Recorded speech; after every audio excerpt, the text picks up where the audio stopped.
artificial. Yeah, there you go. You're not the real deal. They have and that's a good example. They have that shit called Miracle Grow today, man. Filled with all these artificial enzymes, all right, chemicals, and it makes the grass look really pretty, but it's actually very gross grass, dangerous grass too to your animals, to the earth, right, to the earth though. But that's what you are, man. The artificial grass that Esau created. That's what he created you, and you're busy playing out your role in the earth. But so are all the ways of those that forget to pass the Most High. Yahweh Shai. You're a vessel made for destruction, man. That's plain and simple. Matthew 21:18. Now in the morning, as he returned into the city, he hungered. And when he saw a fig tree in the way, he came to it and found nothing thereon, but leaves only, and said unto it, Let no fruit grow on thee henceforward forever. And presently the fig tree withered away. See, he stumped you in the beginning, man. He stumped you when he was there, when he was on the earth. He stumped you for the beginning of time, but when he came on the earth, he did it more. So you chopped that root down and let it just be a stump. He plucked you up by the roots. But you today, y'all figured some way to replant yourselves. That's why I say, man, you planted yourself, but you're gonna be, he's coming with the, I don't know what you call it, a hoe digger?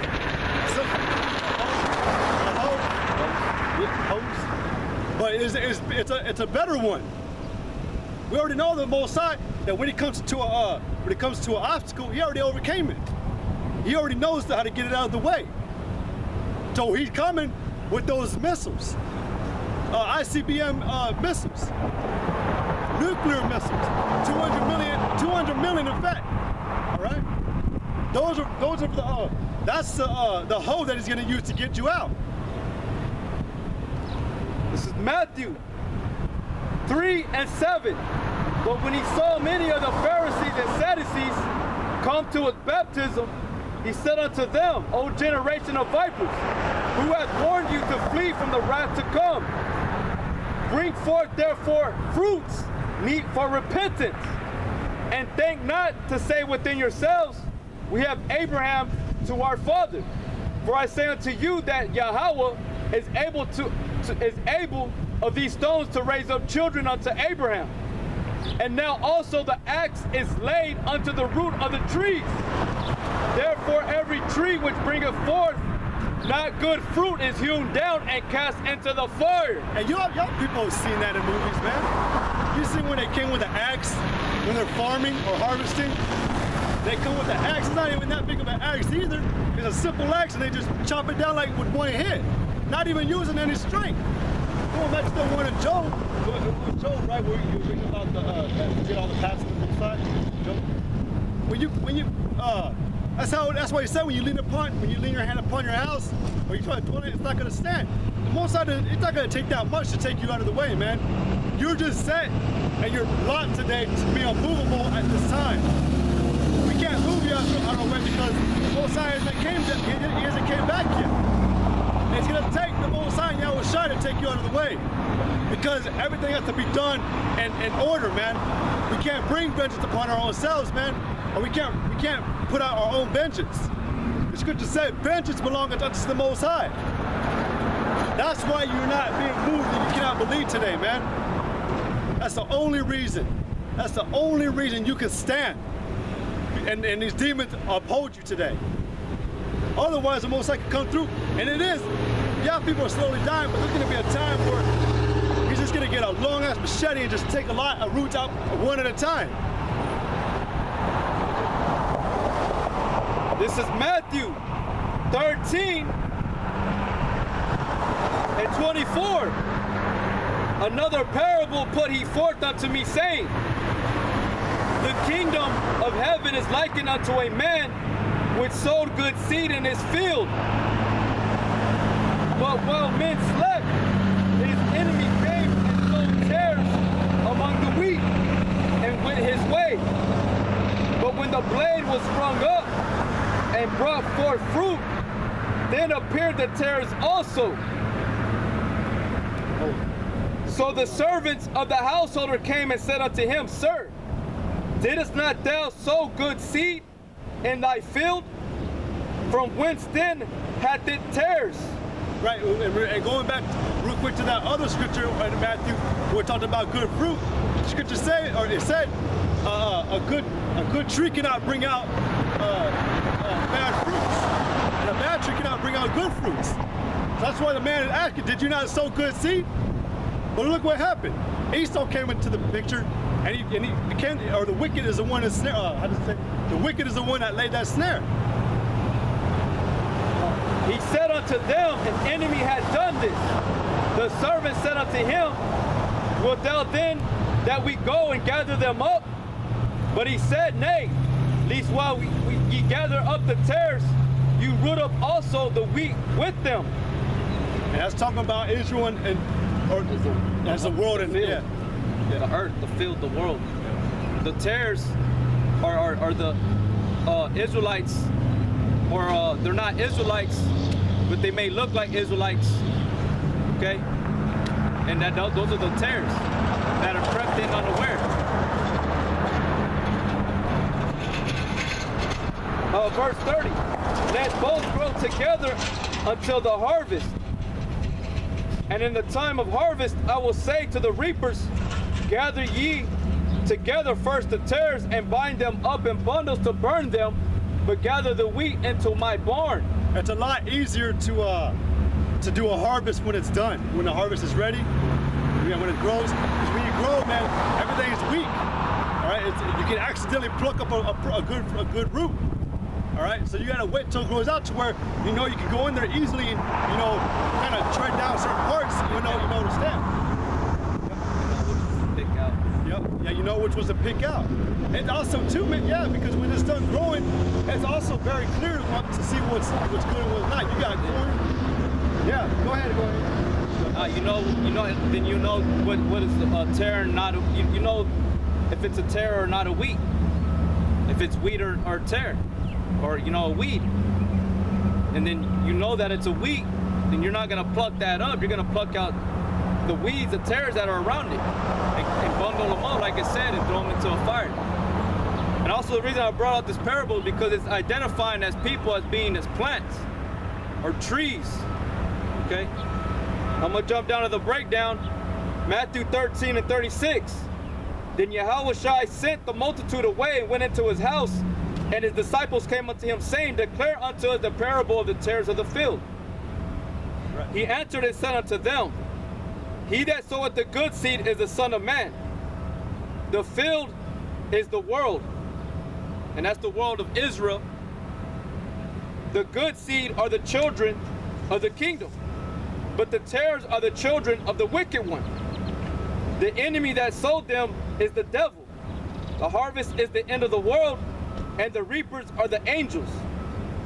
As therefore the tares are gathered and burned in the fire, so shall it be in the end of this world. The Son of Man shall send forth his angels, and they shall gather out of his kingdom all things that offend, and them which do iniquity, and shall cast them into a furnace of fire. There shall be wailing and gnashing of teeth. Right, so you know it's talking about people though. So it's not like, oh, Yahushua is coming back to destroy the grass. It's talking about people. People with these certain traits. Characteristics. Yeah, I know there's one. I can't really remember, but it talks about how, you know what, there's some that talk about the scribes and Pharisees, how they look like beautiful dishes, or they're like beautiful men already on the outside. Their appearance, they do look good. I know there's one in particular, I can't remember what it is. But yeah, man, you look like a beautiful plant, but you got miracle growing. You got GMOs on you. You got, well, what is that one you read in the very beginning? I think it was James where he said that without works, without the spirit, the body is dead. Without the spirit, the body is dead, man. So, but even that, your spirit is dead, man. It's not. It's like you're a fake plant. That's what you are, man. Esau is so stupid. He planted a fake plant in the ground. He went to Home Depot and bought a fake ficus tree and planted it in the ground, thinking it would grow. You know, you're just Y'all are people who, like, you're like those ones that are, you're party crashers, man. You're not party crashers. You're the ones who are uninvited to this place. You're the terrorists. You're those wicked men that crept in unawares, and y'all planted the terrors, and then you wanted to make more of yourself. But it said, in the end, this shall be the manner of the earth. How did it say? This shall be, and this shall be how the end of the world is. Harvest. The harvest of the world. Yep. The harvest represents the harvest represents the end of the world. And the reapers are the angels. And it said that the Son of Man shall come forth and send forth his angels in that day, and cast everything that offends and does iniquity in that time. So we already know, man, iniquity is a violation. All right, to come against and to break that rule. So we know, man, we know. I recently had a talk with this woman, and she even said herself, like, yeah, the ways of old are, they've withered away. Talking about like a plant again. They're withered away, and they're not really upheld or followed by anymore. So now that it's not followed by anymore, people don't even want to follow it. But that's the way it is in this world, man. Your iniquity is your violations are so bad that you cast it out the old ways. So the Most High, he's pissed, man. He's coming back. He's gonna set, and you know what? And what's beautiful about it, man, is everything you've done from Esau to 2/3, everything y'all done to try to destroy prophecy, all right, to get the past out of the way. Everything you've done, man, it's just gonna come right back in a twinkling of an eye. The old ways of Israel and the Most High are gonna be set back up in an instant. So all this was really for nothing. It was emptiness. That's why the Most High calls it vanity, because there was no profit in it anyways. You weren't gonna be able to set this form of kingdom up in the next kingdom. No way, man. And Esau he's gonna be out of the picture. This is Deuteronomy 32:1. Give ear, O you heavens, and I will speak.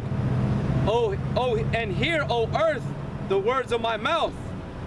My doctrine shall drop as the rain, my speech shall distill as the dew, and the small rain upon the tender herb, and as the showers upon the grass. Because I will publish the name of the Lord, ascribe you greatness unto our God. He is the rock, his work is perfect, for all his ways are judgment. A God of truth and without iniquity, just and right is he. They have corrupted themselves, their spot is not the spot of his children. They are a perverse and crooked generation. Do you thus requite the Lord, O foolish people and unwise? Is not he thy father that hath brought thee? Hath he not made thee and established thee? Remember the days of old. Consider the years of many generations. Ask thy father, and he will show thee, thy elders, and they will tell thee. So is not the Most High the one that created all things from the beginning? And he's laid down the laws, the commandments, the guidance, guidelines, ordinances. Is he not the one that laid these down from the beginning? And then here comes a group of asshole people telling you, no, you don't gotta obey him. You don't have to follow that law anymore. That's what y'all are saying today. That the ways of the old are not in effect. The scriptures tell you in Matthew chapter 5 that the law is still in effect. So you shouldn't be eating pork. You shouldn't be cutting your beard. You shouldn't be letting a woman be over a man. You shouldn't be letting your enemy get convert you to his ways. Because the Most High said that his doctrine would drop as a dew from the heaven and as a rain from the heaven. And that means it was coming quick. It was dropping like rain. But you are so wicked that y'all found a way to destroy perfectness. So that tells you, man, that this place is totally corrupt. And so that they should corrupt themselves. This is Romans 6:12. Let not sin therefore reign in your mortal body, that you should obey it in the lust thereof. Neither yield ye your members as instruments of unrighteousness unto sin, but yield yourselves unto Yahweh as those that are alive from the dead, and your members as instruments of righteousness unto God. For sin shall not have dominion over you, for you are not under the law, but under grace. What then? Shall we sin because we are not under the law, but under grace? God forbid. God forbid, man, because he said, but you are under grace, all right? He made it very clear, man, that you're under a grace period, man, to get right. You are under a grace period to, it's not gonna happen, but to make that path straight again, to bring those old ways back. Because when you're born again, man, you're not following the ways of this world, you're following the ways of the Most High. But that only pertains to the elect. That's it. Yep. That's who he's speaking to. That's who he's looking and searching for and calling back to remembrance of following the old path. Because we know that it's still the good way. We know that it's still the right way. It's a popular, trendy way that's going to lead us into righteousness and peace.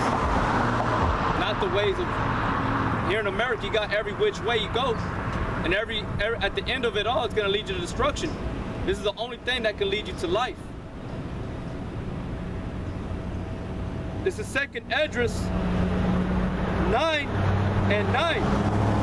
Then shall they be in a pitiful case which now have abused my ways, and they that have cast them away despitefully shall dwell in torments.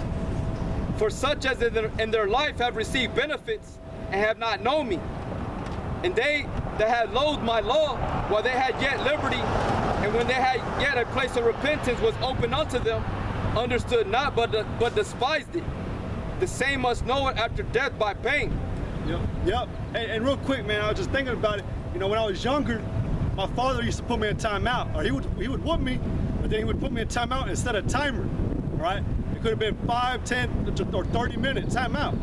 He would turn it, and he said, by the time I come back, your attitude better have changed. And if it doesn't, you're gonna get whooped again, or harder. And he would leave and come back. Sometimes, there were times where my attitude hadn't changed, and I get spanked.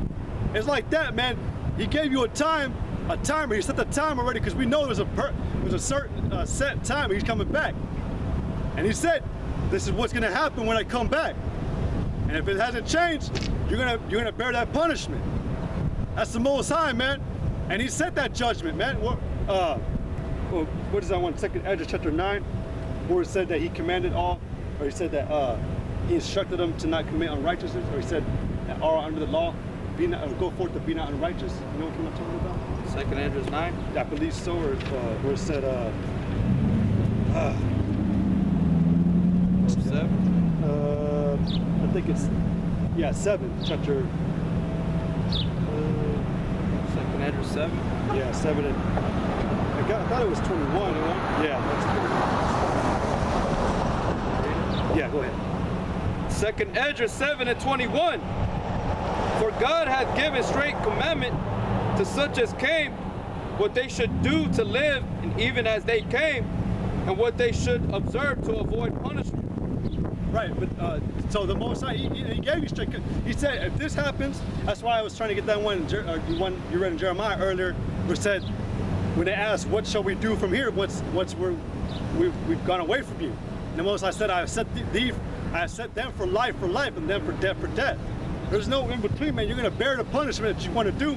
Seeing you want to abuse grace, well, that's an extremely, extremely merciful thing already for the Most High to do. But you want to come back and try to fight him now, or be more. You want to just rebel even more because you're mad at him for whatever reason.